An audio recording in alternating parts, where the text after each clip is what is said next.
Dobar dan, dobrodošli u recepturu. Danas ću napraviti kolač zanimljivog naziva Sultanova slatka sarma.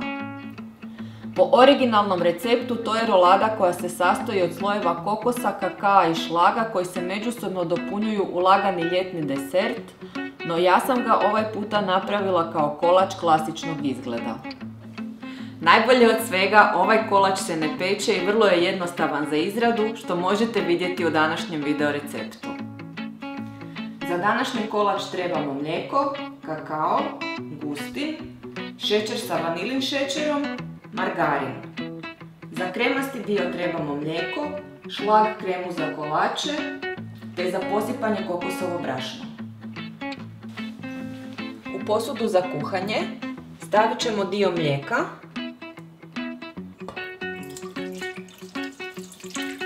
i to veći dio, ovako.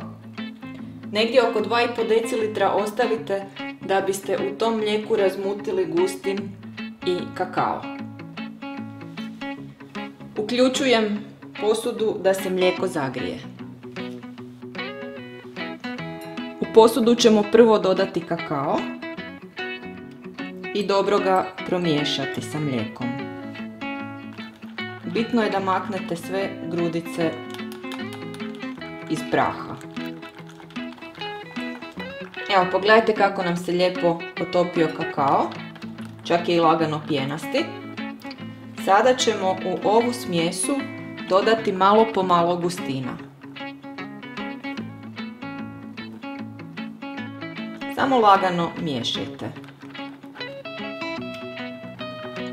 Sad ćemo dodati drugu turu gustina i opet lagano samo sve izmiješati. Smjesu smo zamiješali i čekamo da nam mlijeko zakipi. Mlijeko je zavrelo, stavljam ga sa strane i u njega ću sada dodati laganim mlazom našu smjesu. Stalno miješajte. Već pod samim miješanjem, pod rukom koju miješate, možete osjetiti kako se smjesa zgušnjava. Prije vraćanja nazad da prokuha, dodat ćemo šećer i vanilin šećer. Lagano promiješajte sve da se dobro otopi. I sad ćemo cijelu smjesu vratiti natrag da još par minuta zakuha.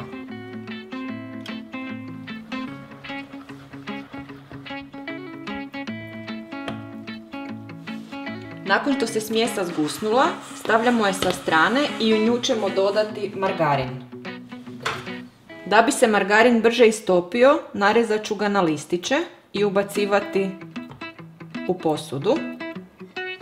A sad sve dobro miješati da se što prije sjedini sa cijelom smjesom. Margarin se relativno brzo otopio s obzirom da je cijela smjesa jako vruća.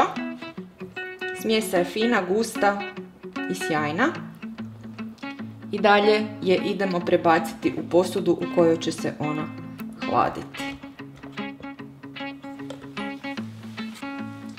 Dno široke dugačke posude pospite sa što boljim, što debljim slojem kokosovog brašna.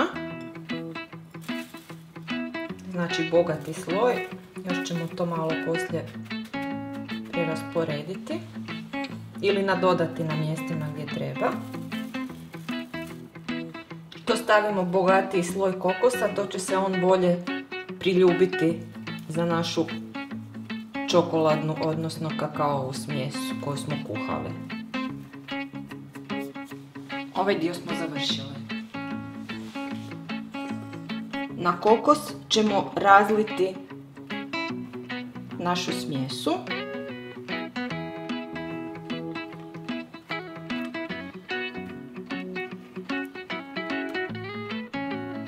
Pokupit ću sve iz posude u kojoj smo kuhali naš puding i prebaciti na kokos, a onda još cijelu smjesu dobro razvaljati do rubova. Samo je lagano raspoređujte, ona se da lijepo oblikovati. Evo, dok ovo radim, osjećam jako fine mirise i kokosa i kakaa iz ovoga svega. Jedva čekam da kolač bude gotov. Ovakav kolač sada ide na hlađenje u frižider na sat vremena. Za kremu ćemo u posudu sipati mlijeko i dodati prašak za šlag kremu za kolače. I uključiti da se krema smiksa.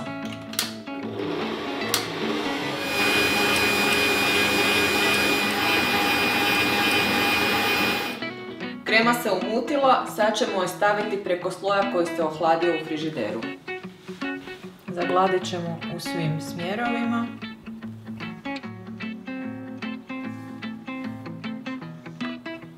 Nakon zaglađivanja sve ćemo opet staviti u frižider na hlađenje. Nakon što su se oba sloja na kolaču ohladila, sad ćemo ga narezati. Lagano samo ucite nož. Trakica bi se trebala zarolati, međutim kako prilikom rolanja može doći do pucanja, onda ćemo nju narezati na 6 jednakih dijelova koje ćemo međusobno spojiti. Gledajte da vam ti dijelovi budu jednake veličine. Evo ovako. Sa širim predmetom primite jednoga i okrenite ga na drugoga. Evo.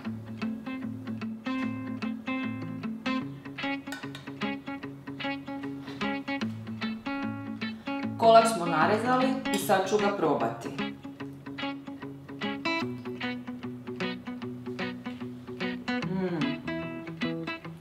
Kolač je toliko dobar da ga ni sam sultan ne bi odbio. Ako vam se svidio naš današnji recept, lajkajte nas, šerajte i pretplatite se na YouTube kanal Recepture kako bi vam i dalje stizali naši fini recepti. Bye!